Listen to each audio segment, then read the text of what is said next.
하루 사이에 여러분 무척 많이 친해지신 것 같고요. 분위기도 훨씬 화기애애해진 것 같고요. 바카스를 뜯는 그 타이밍도 우리가 딱 맞게 같은 타이밍에 열게 된 것 같습니다. 저는 찬양하는 시간의 은혜를 너무 많이 받았습니다. 특별히 우리 찬양하시는 그 가사들이 너무 복음적인 가사들을 잘 준비해 주셔서 특히 그 중간에 불렀던 찬양이죠. Christ is enough for me, 그 찬양 부를 때 굉장히 은혜를 많이 받았는데요. 이런 믿음으로 같이 찬양하셨죠. 예, Christ is enough for me. 예, 그리스도만으로 충분합니다. 여러분 이거면 다 된 것 아닙니까? 예, 이대로 그냥 기도하고 마쳐도 되겠습니까? 예, 저는 찬양하면서 그 생각했습니다. 뭐 더 굳이 이렇게 붙일 일이 있을까? Christ is enough for me. 그 고백을 우리가 정말로 진실로 하나님 앞에 고백했다면 이 예배 하나님께서 너무너무 기뻐 받으신 그러한 예배라고 확신하고요. 그러나 순서를 제가 부탁받았기 때문에 이것이 어떤 의미인지를 오늘 말씀을 통해서 우리가 잠깐 함께 생각해 보면 좋겠습니다. 우리 서로 인사 많이 했는데요. 특히 하루 종일 이렇게 마스크 쓰고 수양회를 진행한다는 게 너무너무 힘든 그런 일정일 것 같아요. 여러분 옆에 계신 분들 한 번만 더 수고했어 라고 한번 격려해 주시겠습니까? 하루 동안 수고했어. 네, 수고했어. 예, 수고 많이 하셨고요. 또 남은 시간 하나님께서 더 큰 힘으로 주시기를 소망합니다. 여러분 혹시 아틀란타에 와보신 분 계신가요? 아틀란타를 한 번이라도 와보신 분? 네, 꽤 많으시네요. 캘리포니아만큼 좋진 않지만 그래도 아틀란타도 꽤 살만한 도시입니다. 여러분 아틀란타에 오시면 깜짝 놀랄 일이 몇 가지 있는데요. 먼저 기름값이 무척 쌉니다. 제가 여기 와서 깜짝 놀랐던 게 기름값이 무척 비싸더라고요. 지역마다 좀 다르지만 어떤 곳 가니까 거의 갤런당 5불 가까이 한 그런 지역들도 있더라고요. 아틀란타는 아직 2불대의 갤런 가스가 있습니다. 네, 할렐루야. 예, gas is enough for me. 뭐 그렇게 바꿔도 될까요?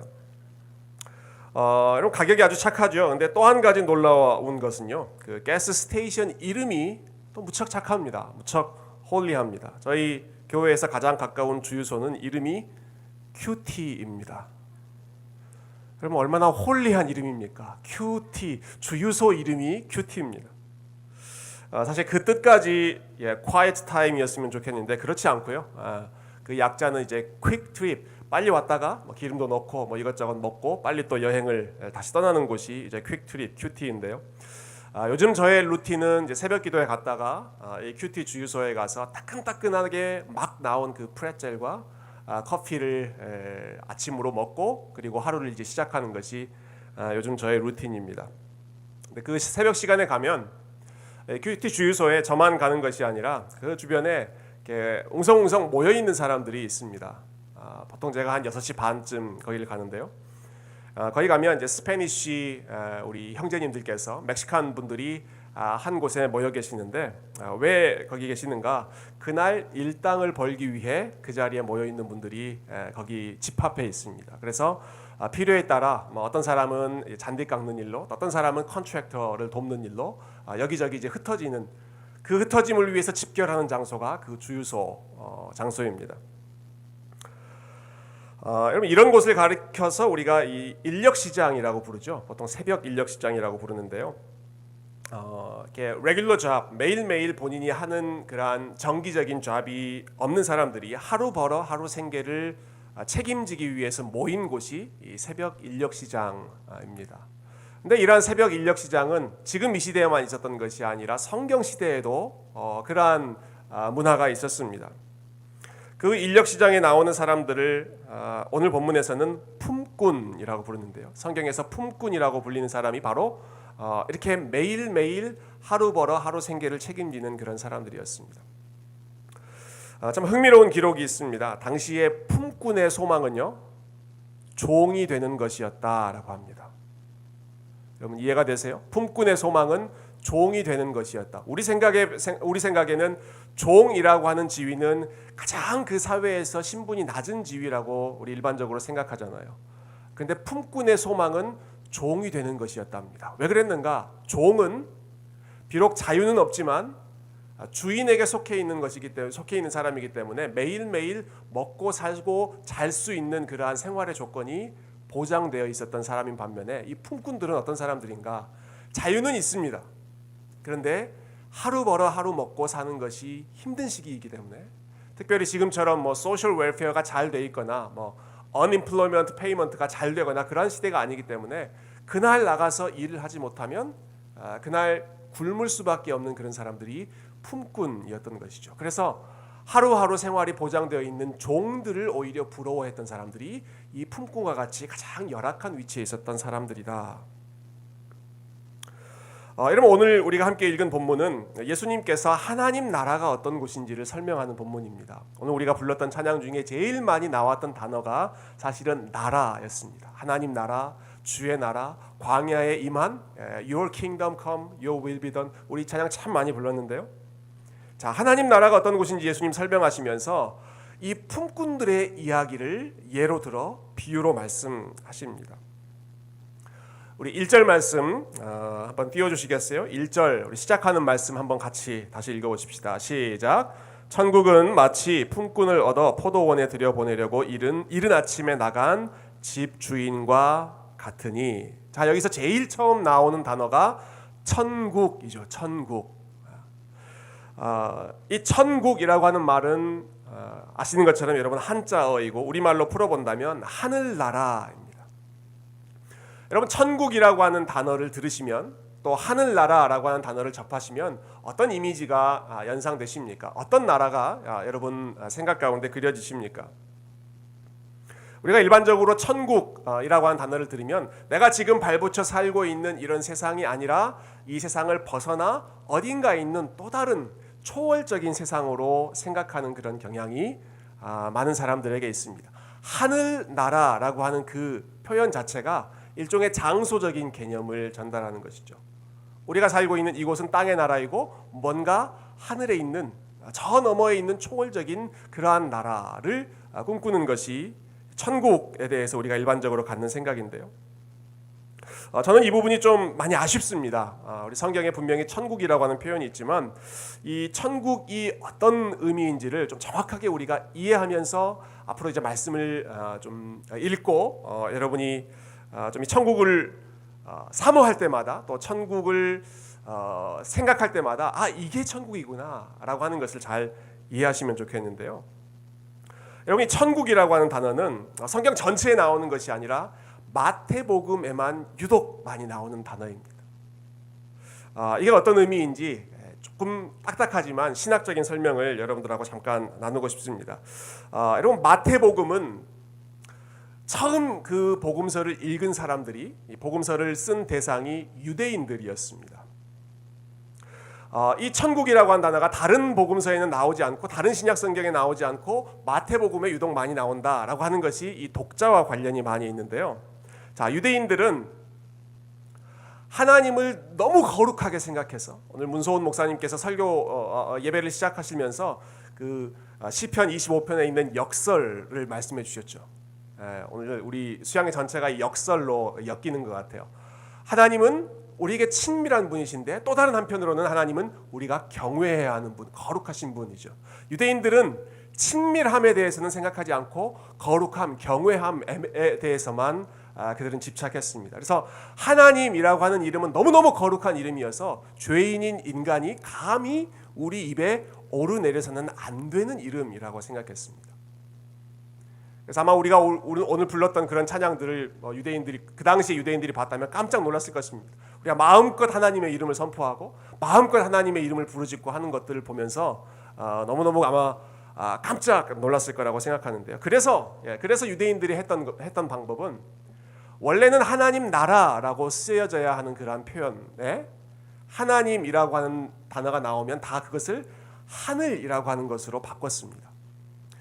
지금 마태복음을 처음 읽는 사람들이 유대인들이었지만 이제 그리스도인이 된 사람들인데 이 사람들이 여전히 그 유대적인 배경을 가지고 있었기 때문에 하나님이라고 하는 표현이 직접 그 이름이 언급되면 뭔가 마음에 부담이 되는 것입니다. 그래서 계속해서 하나님 나라가 아니라 하나님이 언급될 때마다 하늘나라, 하나님이 계신다고 생각했던 그 하늘나라, 그것이 이제 한국말로 또 한자로 번역되면서는 천국 이렇게 바뀐 거죠.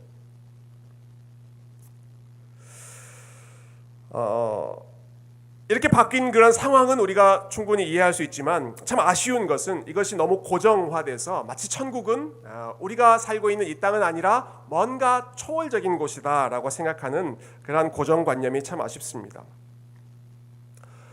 여러분, 물론 우리가 죽은 후에 혹은 이 세상을 떠나서 들어가야 하는 그런 하나님 나라의 측면이 있지만 그러나 예수님께서 여러분 천국에 대해서 가르치실 때 이 마태복음에 있는 천국에 대한 가르침이 참 많이 있는데요. 예수님이 이렇게 말씀하지 않으셨습니다. 얘들아, 우리 천국 가자라고 말씀하지 않으십니다. 우리 천국 갑시다라고 예수님이 말씀하시는 게 아니라 예수님이 어떻게 말씀하셨느냐면 예수님이 처음 공생애를 시작하시면서 하셨던 첫 번째 선포, 첫 번째 메시지가 회개하라, 천국이 가까이 왔느니라. 천국으로 가자라는 것이 아니라 예수님 뭐라고 말씀하셨다고요? 천국이 왔다라고 선포하십니다. 천국이 가까이 있다.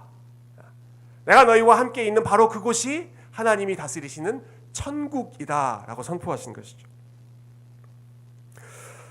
여러분, 우리가 천국이라고 하는 이 개념을 죽어서만 가는 그러한 나라라고 생각한다면 예수님께서 천국이 가까이 왔다라고 하는 말씀은 어떤 뜻이 되느냐? 그것은 우리가 죽을 때가 됐다, 세상을 떠날 날이 됐다, 그런 의미가 되지 않겠습니까? 근데 예수님은 그런 의미로 말씀하지 않으셨습니다.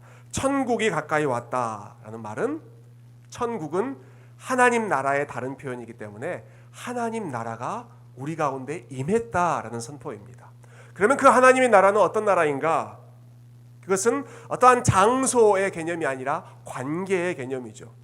하나님이 다스리시는 나라, 하나님이 우리에게 말씀하시는 나라, 우리가 하나님을 예배하는 그 자리, 그리고 하나님을 사모하고 하나님의 이름을 마음껏 부를 수 있고 하나님과 교제할 수 있는 바로 그곳, 하나님의 통치를 받는 곳이 하나님의 나라. 저와 여러분이 이렇게 주말을 반납하며 하나님 앞에 함께 예배하며 하나님의 이름을 마음껏 외치는 바로 이 모임이, 그리고 우리의 이 교회, 우리의 공동체가 우리 가운데 임한 하나님의 나라인 줄로 믿습니다.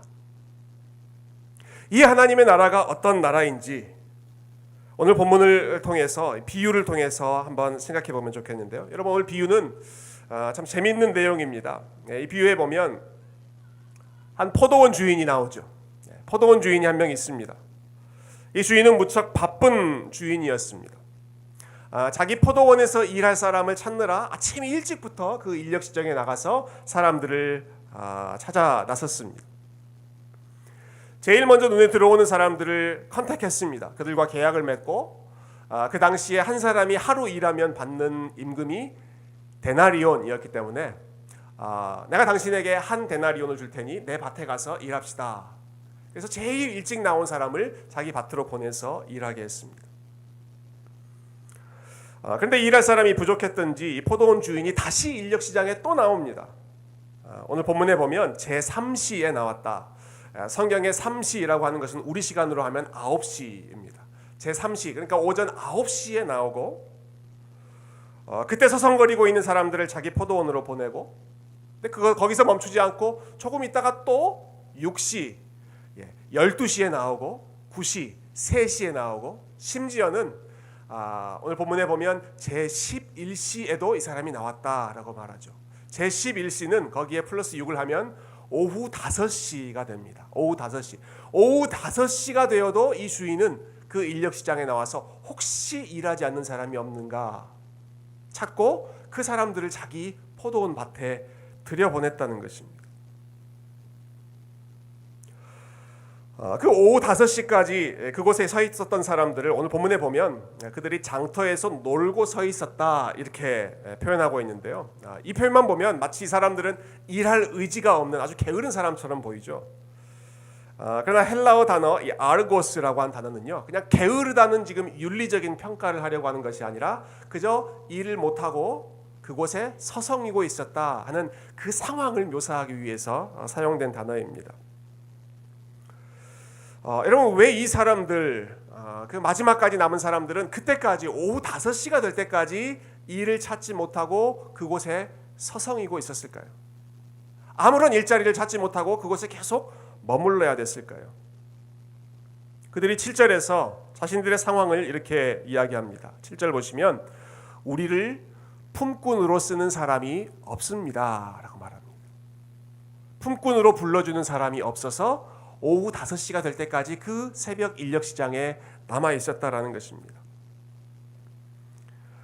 그렇다면 이 사람들은 지금 본인의 의지가 없어서 일을 하러 나가지 않은 사람들이 아니라 일자리를 찾아보려고 아침 일찍에 나왔지만 한 사람 두 사람 다른 사람들이 다 이런저런 자리로 일자리를 찾아서 나가지만 아무도 그들을 불러주지 않아서 마지막까지 그곳에 남아 있었던 사람, 아무도 그들을 일꾼으로 써주려고 하지 않았던 사람들이 이 마지막 오후 5시까지 남아 있었던 사람들이었습니다. 왜 아무도 그들을 일꾼으로 쓰려고 하지 않았을까? 아마 그들에게 남들이 가지고 있지 않은 연약함을 그들이 안고 있었기 때문이었을 것입니다. 어떤 사람은 나이가 많았거나 아니면 어떤 사람은 다른 사람보다 몸이 약해 보였거나 아니면 어떤 사람은 뭔가 모르는 그러한 신체적인 장애가 있어서 힘든 일, 어려운 일, 밭의 일을 시키기에 적합하지 않다고 생각해서 당신들은 안 데리고 갑니다. 계속해서 제외되고 열외되었던 사람들이 바로 이 마지막까지 남았던 사람들이죠. 여러분, 그런데 이 포도원 주인은 어떤 사람입니까? 평범한 주인이 아닙니다. 이 사람은 9시에도 나가고 12시에도 나가고 3시에도 나가고 심지어는 오후 5시까지 되어도 아무도 찾지 않은 그러한 사람들을 불러서 자기 밭으로 보내서 일하게 만드는 사람이 바로 이 포도원 주인이었습니다. 한번 생각해 보십시다. 여러분, 오후 5시에 일을 시작한다면 이 사람이 얼마나 그 밭에서 일을 할 수 있겠습니까? 겨우 1시간 정도 일할 수 있을까요? 요즘같이 이제 겨울 시간에 해가 빨리 지면 6시 정도에 해가 진다고 생각하면 겨우 1시간 정도 그 밭에서 일할 수밖에 없는 그 정도 사람인데도 불구하고 이 포도원 주인이 그것을 상관하지 않고 이 사람들을 밭으로 보냈다는 것입니다. 무엇을 보여줍니까? 여러분, 이 포도원 주인의 목적은 비즈니스를 하는 것이 아닙니다. 이 사람은 이익을 많이 남기는 것이 목적이 아닙니다. 이 사람의 목적은 사람들을 어떻게든 그 포도원으로 불러들여서 일을 하게 해주고 일할 수 있는 기회를 주고 그 사람들에게 일당을 주는 것이 이 포도원 주인의 목적이었다라는 것이죠. 여러분, 이익을 많이 남기려면 인건비는 많이 줄여야죠. 최소의 직원으로 최대의 효과를 내야 그게 성공하는 그 비즈니스맨이지 않습니까?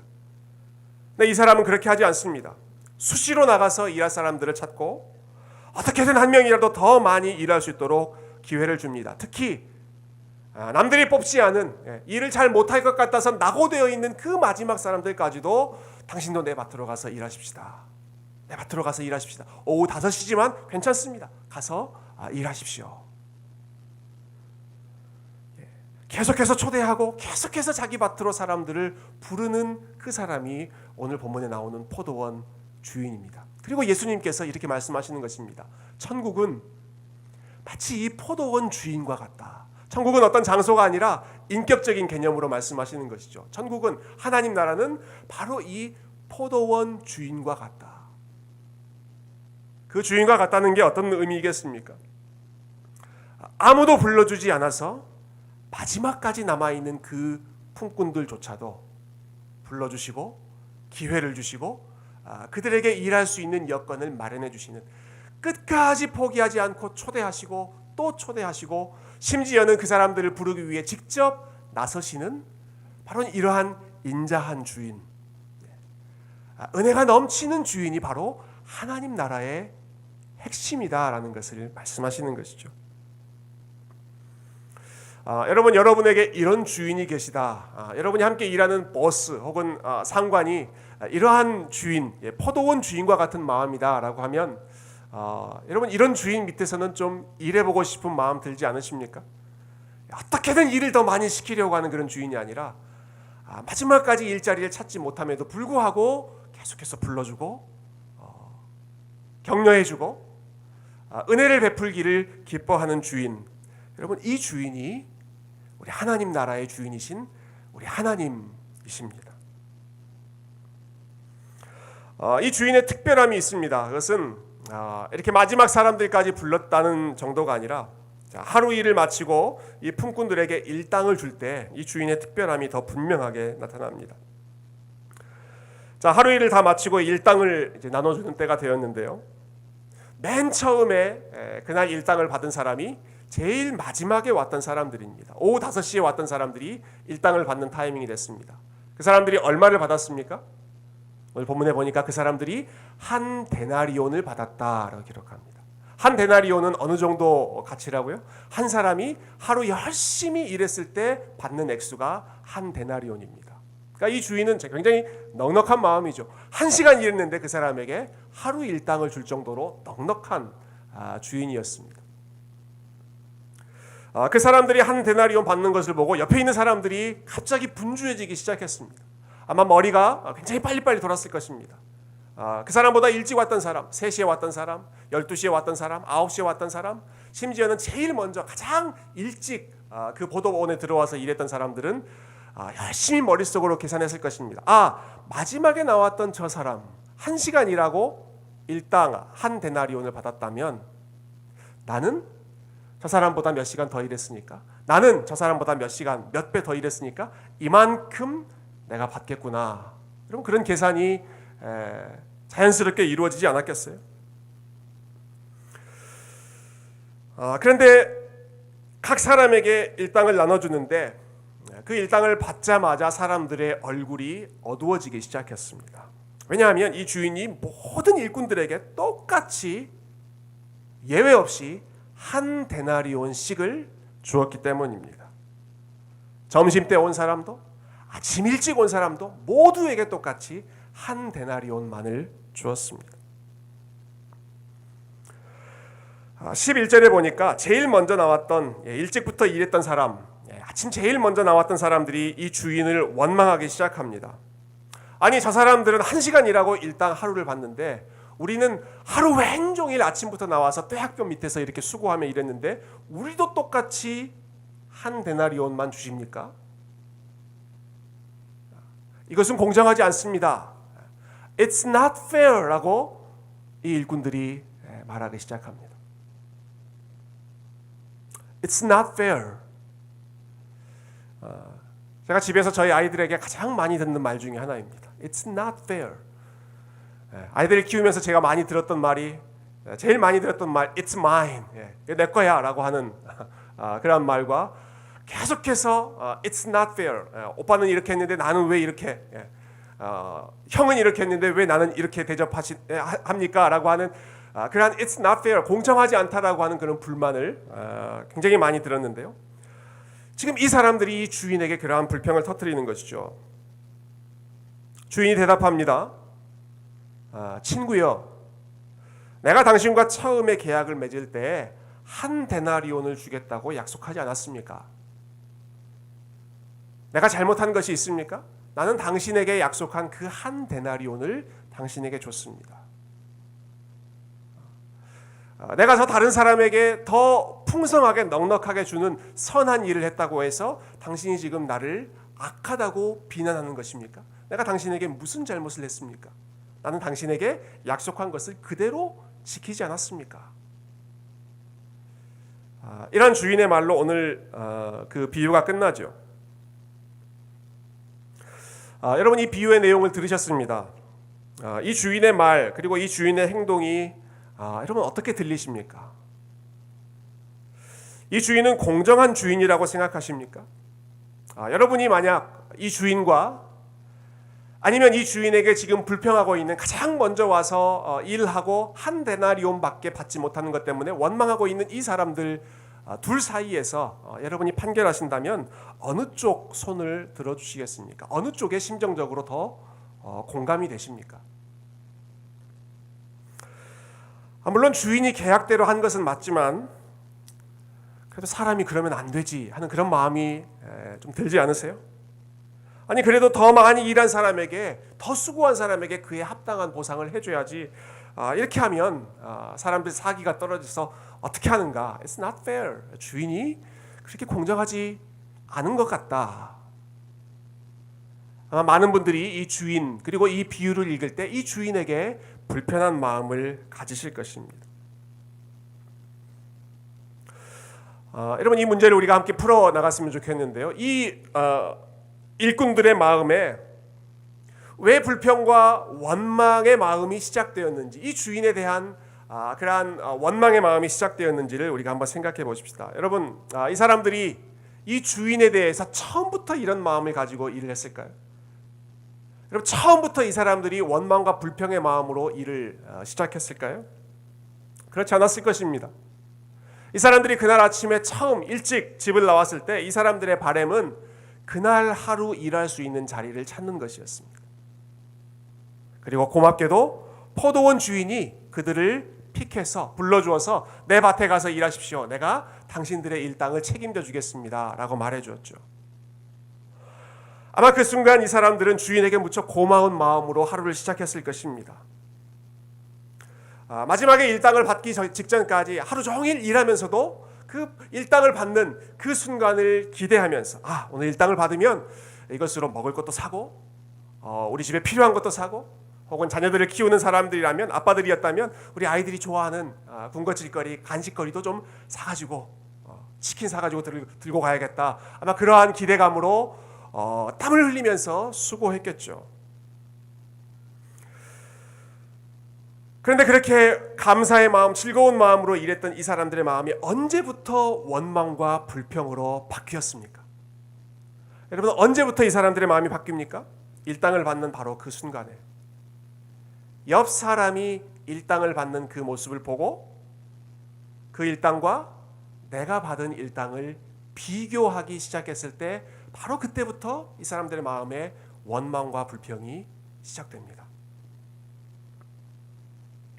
자기보다 늦게 온 사람인데 분명히 나보다 자격이 없다고 생각한 사람인데 그 사람이 나와 똑같은 대우를 받고 있는 것, 그 모습을 보면서 마음이 뒤틀어지기 시작하는 것이죠.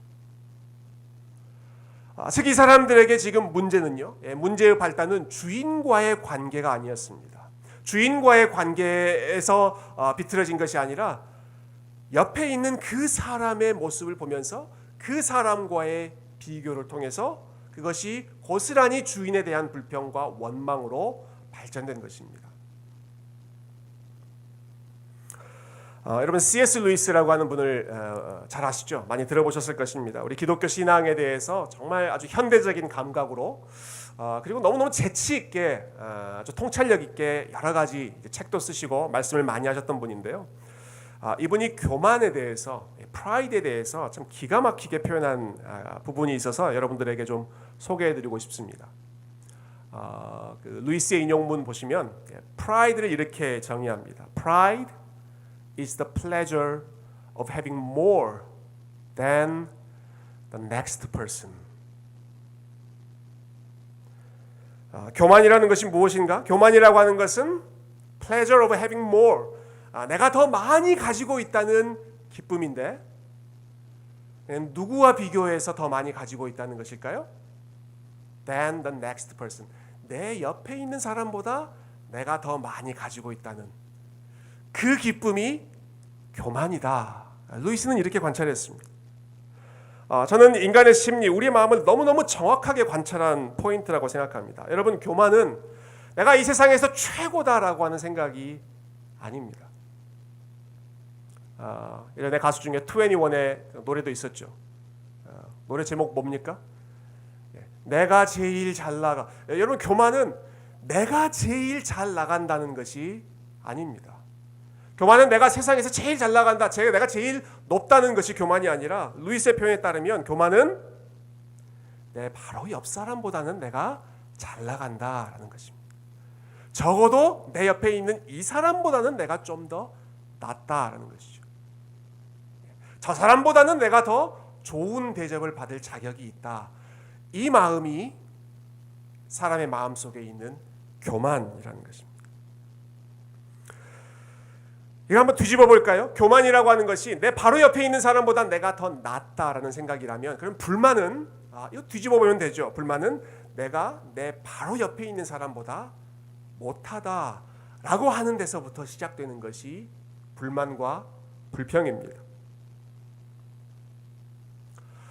여러분, 여러분의 마음속에 혹시는 불평을 일으키는 사람, 원망을 일으키는 사람, 불만을 일으키는 대상이 있으십니까?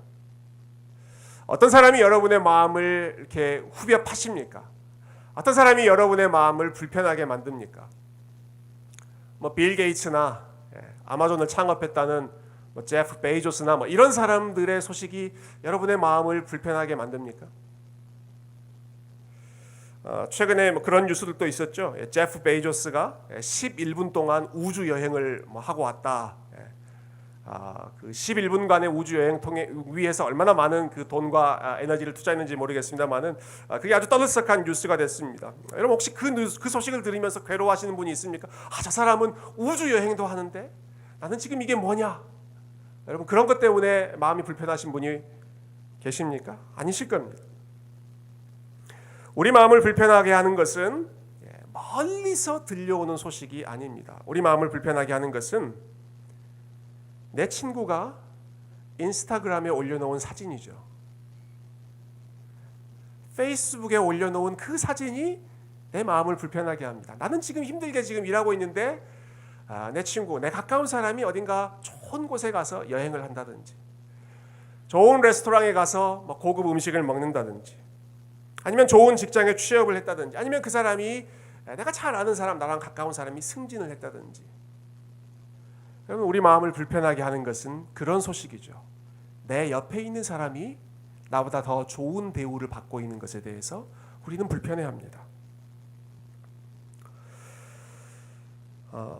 가까운 사람과의 비교가 내 삶에 불만을 가져오는 것이죠. 여러분, 저 같은 경우에 제 마음을 불평하게, 불만스럽게 만드는 것은 팀 켈러 목사님이나 존 파이퍼 목사님이 아닙니다. 나는 왜 팀 켈러 목사님 같이 설교를 할 수 없을까? 존 파이퍼 목사님처럼 설교할 수 없을까? 여러분, 그런 것 때문에 저는 전혀 한 번도 불만을 가져본 적이 없습니다. 그분들은 저하고는 another level이죠.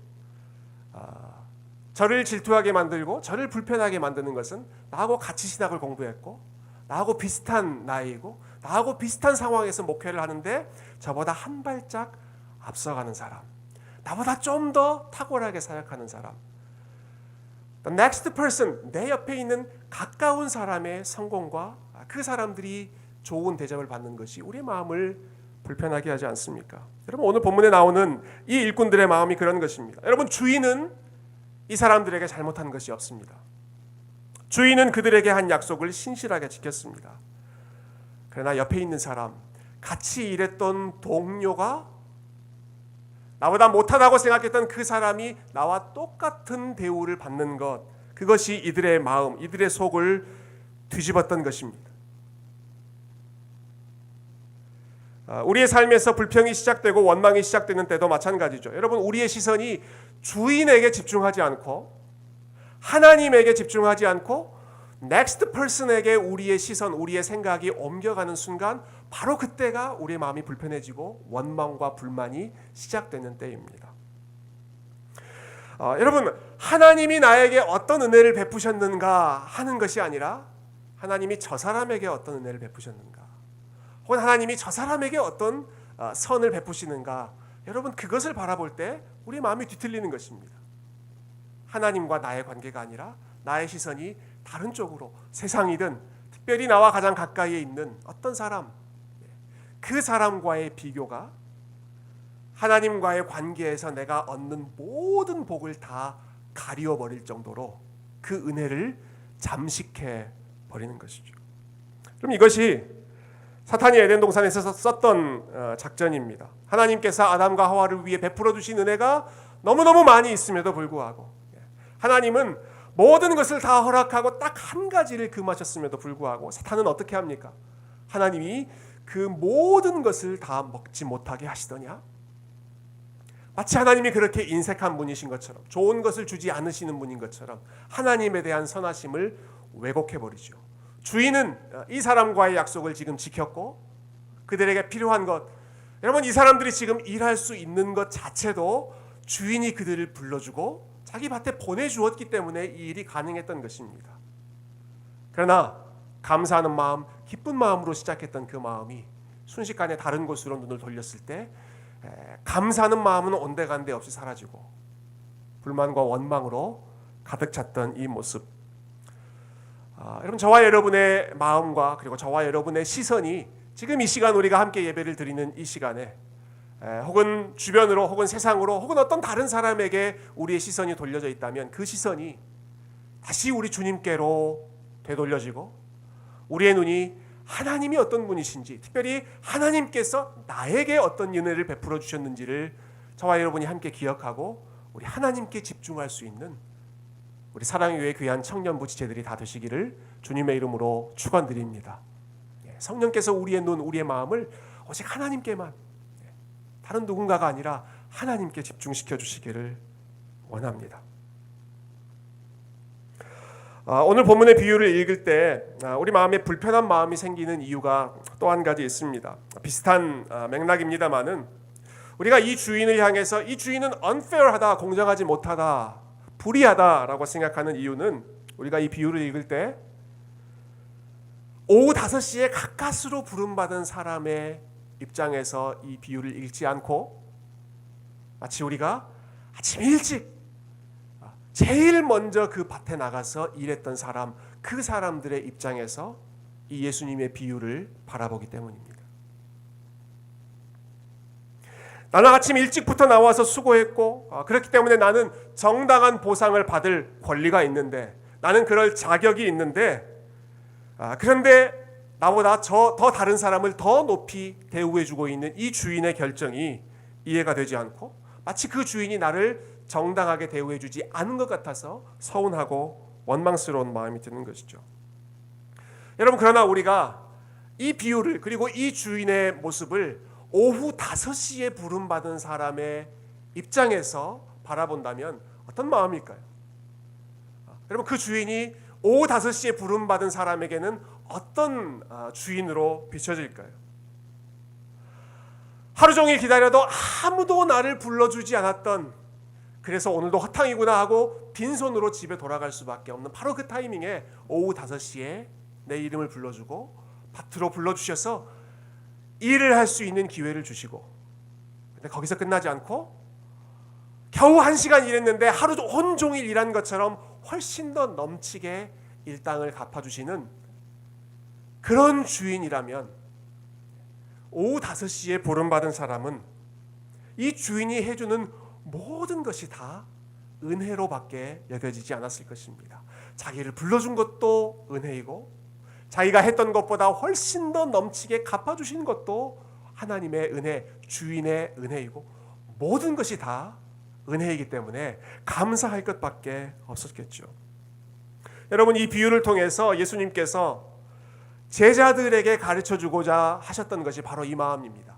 오후 5시에 부름받은 사람의 마음으로 살아가자. 오후 5시에 부름받은 그 사람의 마음으로 나를 따르라. 이 말씀을 예수님께서 하시는 것입니다. 여러분, 이 말씀은 예수님이 불특정 다수에게 주시는 말씀이 아니라 예수님 가장 가까이에서 따르는 제자들에게 주시는 말씀이었습니다. 그들을 향해서 하나님의 은혜를 기억하고 하나님의 은혜로부터 시작하고 끝날 때 마지막까지도 하나님의 은혜를 기억하고 붙잡고 감사하는, 은혜가 너희의 모든 것이 되도록 너희의 마음을 지켜라. 이것이 지금 제자들에게 이 비유를 들려주면서 예수님께서 가르치시는 원리이죠. 자, 이 비유를 들려주시고 예수님께서 결론적으로 한 말씀 정리하시는데요. 16절 말씀을 우리 한번 같이 읽어보십시다. 16절. 자, 16절 우리 같이 한번 읽어볼까요? 시작. 이와 같이 나중된 자로서 먼저 되고 먼저 된 자로서 나중되리라. 많이 들어보셨던 말씀이죠. 이 비유가 가르치고자 하는 포인트가 이것입니다. 먼저 된 자가 나중되고 나중된 자가 먼저 될 것이다 라는 하나님 나라의 역설, 은혜의 역설, 그 역설적인 은혜를 주님께서 지금 가르치시는 것입니다. 왜 이것을 이렇게 강조하고 계시는가? 왜냐하면 예수님 주변에 나는 이러이러한 자격이 있습니다, 나는 먼저 왔습니다 라고 자신의 권리를 주장하는 사람들이 수없이 많이 있었기 때문에 그렇습니다. 여러분, 예수님께서 이 비유를 말씀하시는 그 앞 뒤에 나오는 그런 내용들을 보면 예수님이 참 여러 사람들을 만나서 그 사람들과 대화를 하시는데요. 먼저 예수님 앞에 바리새인들이 나와서 예수님과 논쟁합니다. 이 바리새인들이라고 하는 사람들은 율법을 열심히 지키고 성경도 많이 알고 성경을 열심히 가르쳤던 그런 사람들이죠. 그러나 그러한 것들 때문에 자기들처럼 하지 못하는 다른 사람들은 열등하다고, 그들은 죄인이라고 깔보았던 사람들이 이 바리새인들이었습니다. 예수님이 그 사람들과 논쟁을 하신 후에 이 비유를 말씀하시는 것입니다. 또 예수님 앞에 나왔던 사람 중에 부자 청년이 있었습니다. 부자 청년이 예수님께 이렇게 물었죠. 선생님, 제가 무슨 선한 일을 해야 영생을 얻을 수 있겠습니까? 여러분, 이 청년은 젊고 유능하고 돈도 많고 거기다가 어렸을 때부터 율법 10계명의 말씀을 나는 철저히 지켰습니다 라고 자신할 수 있을 정도로 종교적인 삶을 열심히 살았던 사람이었습니다. 우리가 소위 말하는 바른 생활 사나이라고 할까요? 여러분, 그 사람이 예수님 앞에서 나와서 나는 이렇게 살았습니다 라고 권리를 주장하는 것입니다. 이 청년이 떠나간 이후에는 예수님의 제자들이 질문했습니다. 베드로가 먼저 묻습니다. 주님, 우리는 주님을 따르기 위해 모든 것을 다 버렸습니다. So, 우리는 무엇을 얻겠습니까? 라고 베드로가 묻죠. 베드로 뒤에는 야고보와 요한이 또 예수님께 나와서 질문합니다. 예수님, 우리는 주님을 열심히 따라가고 있습니다. 그러니 예수님의 오른편 자리, 그리고 예수님의 왼편 자리를 저희에게 주십시오.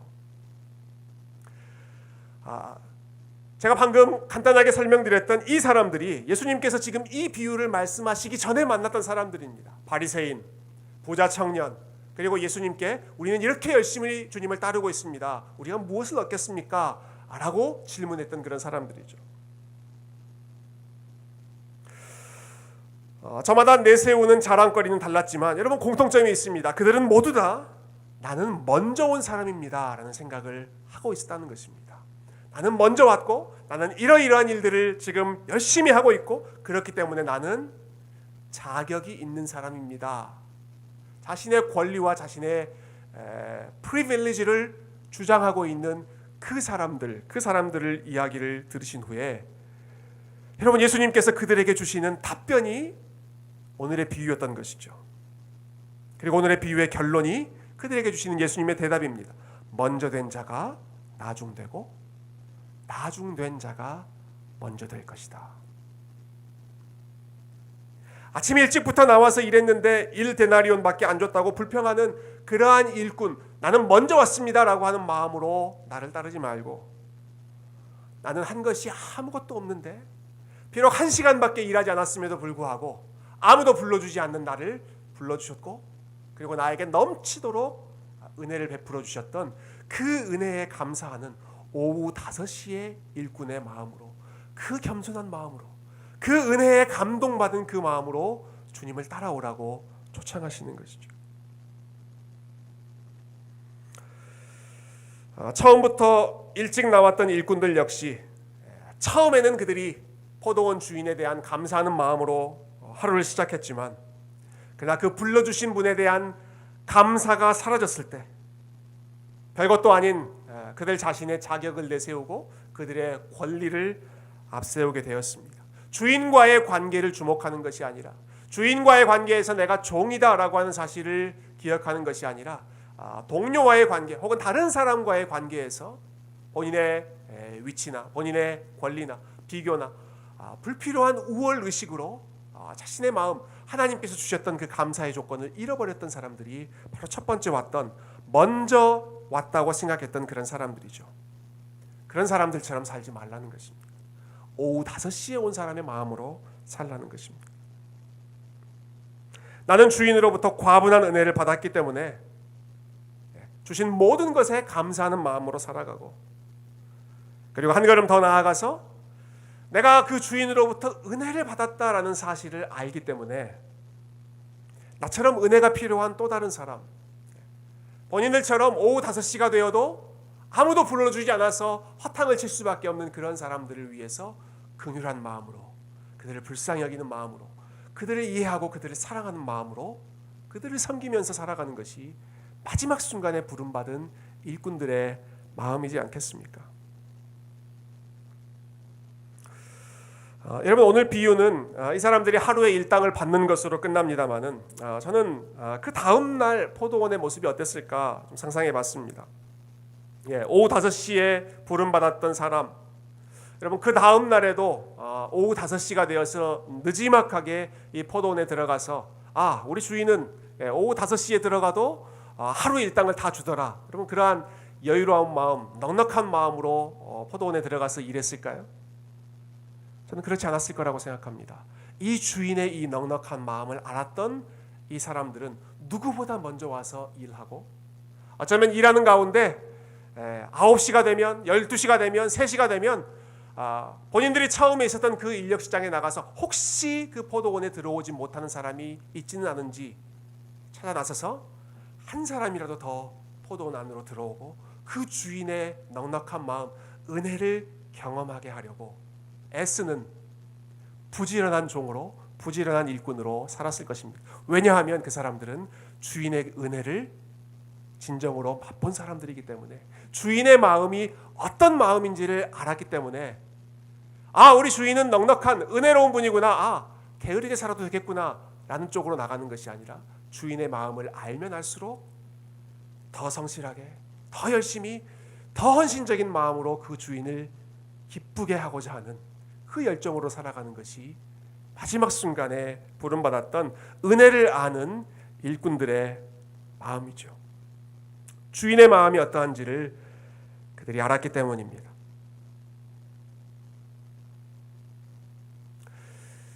오늘 말씀을 좀 정리하고 싶습니다. 이렇게 말씀드리면 이제 설교가 곧 끝나겠구나 기대하실 것 같은데요. 10분은 더 남았습니다. 제가 미리 예고를 드릴게요. 10분만 참으시면 됩니다, 여러분. 오늘 말씀을 저는 교회사에 일어났던 한 사건과 좀 연결해서 좀 마무리 짓고 싶은데요. 여러분 지난 주일이 10월 31일 종교개혁 기념일이었습니다. 많은 사람들이 종교개혁을 생각하면 성직자들의 타락을 바로잡으려고 했고, 혹은 교회가 돈을 주고 돈으로 면죄부를 사고 파는 그러한 잘못된 관행들을 없애려고 했던 그러한 윤리적인 개혁 운동으로 생각하는 경향이 있습니다. 물론 그러한 부분들이 있었습니다. 물론 그러한 부분들이 중요한 원인이었습니다만은, 그러나 마르틴 루터가 종교개혁을 일으키면서 특별히 당대의 교회를 보면서 가장 가슴 아파하고 고민하고 씨름했던 문제는 교회 안에 하나님의 은혜는 점점 사라지고 하나님의 은혜는 점점 약해져 가고 인간의 역할, 인간의 행위, 인간의 공로가 하나님의 은혜보다 더 중요한 자리로 차지하고 있는 그러한 모습을 루터는 가슴 아프게 생각했습니다. 그래서 루터가 1517년에 95개조 반박문을 발표한 이후에 6개월 후에 1518년이 되면 본인의 신학적인 입장을 아주 간략하게 잘 정리해 놓은 문서를 하나 발표하는데요. 그 제목이 이제 하이델베르크 논쟁이라고 하는 논문입니다. 총 28개의 주장으로 그 논문에 본인의 신학적인 입장을 밝히는데, 특히 그 마지막 결론이 참 아름답습니다. 마지막 결론이 이렇습니다. 한번 띄워주시겠어요? 루터 인용문. 하나님의 사랑은 그 대상을 발견하는 것이 아니라 도리어 창조한다. 반면 인간의 사랑은 그 대상을 발견할 때에 시작된다. 이게 무슨 말인가? 여러분, 인간의 사랑은 사랑할 그 대상을 발견하는 것으로 시작된다는 것입니다. 내가 사랑할 만한 어떤 것, 나에게 좋은 것, 나에게 매력적인 어떤 것이 누군가에게 있을 때, 그것이 발견되었을 때, 그것이 나에게 캐치되었을 때 우리가 그 사람에 대해서 호감을 갖게 되고 그 사람을 좋아하게 된다는 것이죠. 그러나 루터는 하나님의 사랑은 그렇지 않다라고 가르쳤습니다. 하나님의 사랑은 어떤가? 누군가에게 가치 있는 어떤 것이 있어서 그것을 발견함으로써 얘는 이런 것들이 있구나, 사랑해야지, 그런 마음으로 하나님의 사랑이 시작되는 것이 아니라, 하나님의 사랑은 발견의 사랑이 아니라 창조의 사랑이라는 것입니다.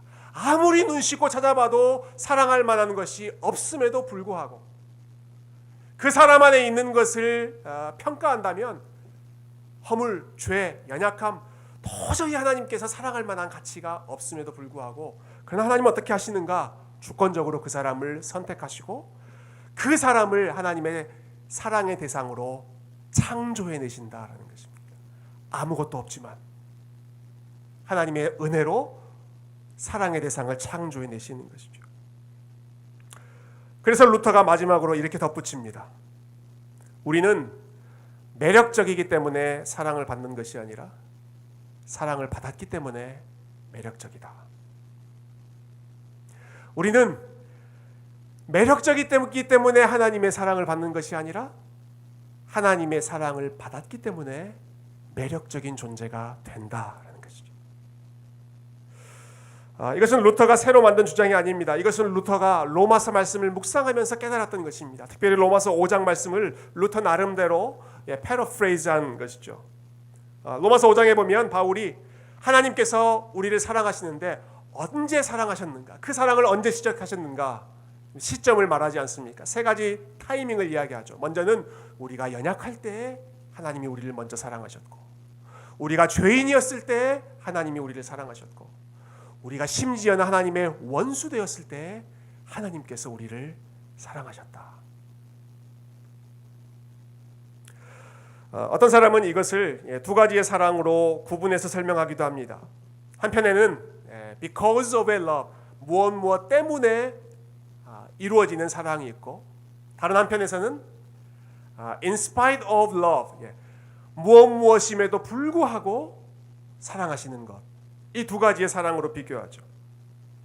그래서 하나님은 우리가 행한 어떤 것 때문에, because of, 그것 때문에 우리를 사랑하는 것이 아니라 우리가 자격 없는 존재임에도 불구하고 우리가 하나님 앞에 내세울 만한 행한 것이 아무것도 없음에도 불구하고 죄인을 사랑하시고 원수를 먼저 사랑하시고 저와 여러분을 사랑하신 것이 하나님의 값없는 은혜의 사랑인 줄로 믿습니다. 여러분, 이 둘 중에 어떤 사랑을 받고 싶으십니까? 무엇 때문에 그 사랑을 받고 싶으십니까? 아니면 무엇임에도 불구하고의 그 사랑을 받고 싶으십니까? 여러분, 솔직히 말하자면 우리는 무엇 때문에의 사랑을 받고 싶어 합니다. 왜냐하면 그 because of a love라고 하는 것이 내 안에 있는 어떠한 가치를 인정해주고, 여러분, 내 안에 있는 어떤 것을 높여주는, 내가 한 것을 높여주는 그러한 의미를 담고 있기 때문에 우리는 무엇임에도 불구하고 사랑받기보다 무엇 때문에 사랑받는 것을 우리는 더 좋아합니다.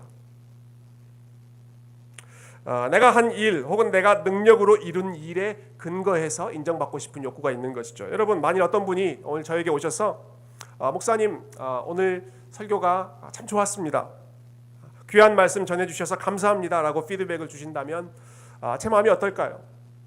당연히 기쁘죠. 당연히 너무너무 감사하죠. 참 피곤한 순간에도 그 말씀에 귀 기울여 들어준 청년들의 그 귀한 마음에 너무너무 감사하죠. 근데 반대로 어떤 청년분이 저에게 오셔서 아마 그러지 않으실 거라고 생각합니다만은, 목사님, 오늘 설교는 좀 그저 그랬지만, 좀 끝까지 듣기가 참 힘들었지만, 지루했지만, 그럼에도 불구하고 저는 목사님 사랑하겠습니다.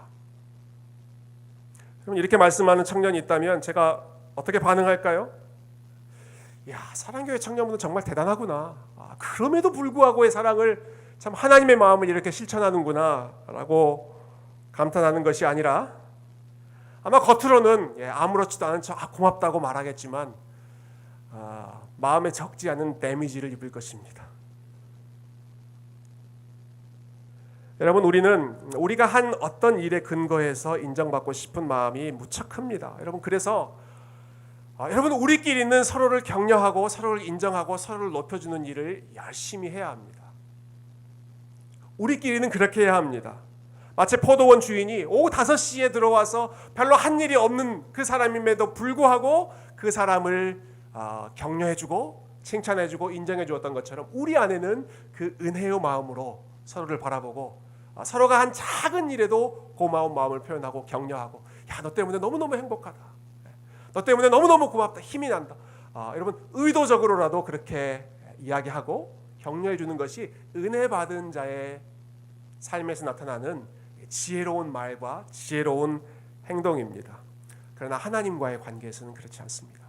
여러분 우리가 하나님과의 관계에서는 우리 자신 안에 있는 어떤 것을 내세우거나 주장하는 것이 아니라 하나님과의 관계에서는 모든 것이 100%다 그분의 은혜인 것을 기억하고 나에게 하나님의 사랑을 받을 만한 것이 아무것도 없음에도 불구하고 하나님이 나를 사랑해 주시고 아무도 나를 불러주지 않는 그 절박한 상황에서도 하나님은 여전히 나를 찾아오시고 나를 불러주시고 나와 함께 하시는 그 하나님의 은혜인 것을 기억하며 살아가는 것이 여러분 우리가 은혜의 역설을 알고 그 원리대로 살아가는 믿음의 삶인 줄로 믿습니다. 사도 바울이 그렇게 살았죠. 어떤 사람보다 더 많이 수고하고 어떤 사람보다 더 많이 헌신했지만 바울은 내가 한 것이 아니라 나의 나 된 것이 오로지 다 하나님의 은혜다. 나의 나 된 것이 다 하나님의 은혜밖에 없습니다 라고 고백했습니다. 오늘 예배 시작할 때 우리 목사님께서 몇 차례 강조하셨습니다. 여러분 우리가 오늘 밤에 하나님을 더 깊이 만나야 합니다. 여러분 오늘 우리가 하나님을 더 깊이 하나님 앞에 더 가까이 나아가야 합니다 라고 외치셨습니다. 우리가 하나님을 더 깊이 만난다는 것이 무엇입니까? 하나님 앞에 더 가까이 나아간다는 것이 무엇입니까? 그것은 하나님과 은혜의 관계를 더 깊이 기억하고 그것이 우리의 마음에 더 생생하게 찾아오는 것입니다. 하나님은 우리에게 값없는 은혜를 마구마구 쏟아주시는 분이시고 나는 그 하나님의 은혜를 받을 자격이 없음에도 불구하고 여전히 내가 하나님과의 관계가 원활한 것은 내가 이룬 어떤 것이 아니라 하나님의 주권적인 은혜 때문이고 심지어는 내가 잘한 것이 없고 내가 실패하고 내가 연약한 때라고 할지라도 그 하나님의 은혜가 나를 포기하지 않고 있기 때문에 여전히 그분의 은혜가 나를 붙잡고 나를 이끌고 나를 회복시키는 능력의 은혜인 것을 바라보고 그 하나님께 저와 여러분의 삶을 맡기는 것이 우리가 하나님을 더 깊이 알고 하나님 앞에 더 깊이 나아가는 복된 삶인 줄로 믿습니다. 사랑하는 예스 청년부 형제자매 여러분, 세상은 우리를 향해서 너 자신이 얼마나 뛰어난 존재인지를 증명하라고 합니다. 네가 얼마나 특별한 존재인지 너의 존재감을 나타내 보이라고 부추깁니다. 여러분 그러나 복음은 우리가 어떤 존재인지에 관심이 없습니다. 복음은 하나님이 어떤 분이신지에 관심이 있습니다. 우리가 무엇을 했는지 그것이 잘한 일이건 아니면 못한 일이건 복음은 거기에 관심이 없습니다. 복음은 good news, 하나님께서 우리를 위해 어떤 일을 행하셨는가 그것을 선포하는 것이 복음입니다. 여러분 세상의 원리는 first come, first served죠. 먼저 온 사람이 먼저 대접을 받는 것입니다. 그러나 하나님 나라의 원리는 무엇입니까? first come, last serve, last come, first serve. 가장 마지막에 온 사람이 가장 먼저, 가장 연약한 사람이 더 큰 은혜를 먼저 누리고 가장 일찍부터 수고했던 사람이 오히려 이건 내가 한 것이 아니라 오직 하나님의 은혜로 한 것이기 때문에 모든 영광을 하나님 앞에 돌리고 가장 연약한 자를 끝까지 섬길 수 있는 그러한 마음. 이것이 오후 5시에 부름받은 일꾼의 마음이고 그리고 오늘 이 시간 저와 여러분이 하나님의 은혜를 기억하며 다시 한번 회복해야 할 은혜의 역설. 저와 여러분의 마음이 이 하나님의 은혜로 이 저녁 시간에 가득 채워져서 우리가 이미 알고 있었던 그 하나님의 은혜이지만 그러나 예수 그리스도 안에서 넘치도록 부어주신 로마서 5장에 나오는 말씀처럼 성령께서 하시는 일은 우리에게 그 하나님의 사랑을 넘치도록 부어주시는 일이기 때문에 그 하나님의 넘치는 사랑이 이 시간 함께 말씀을 듣고 기도하고 우리 하나님 앞에 찬양하는 귀한 청년들의 마음을 다시 살리시고 회복하시고 여러분의 마음을 가득 채워주시기를 주님의 이름으로 축원드립니다.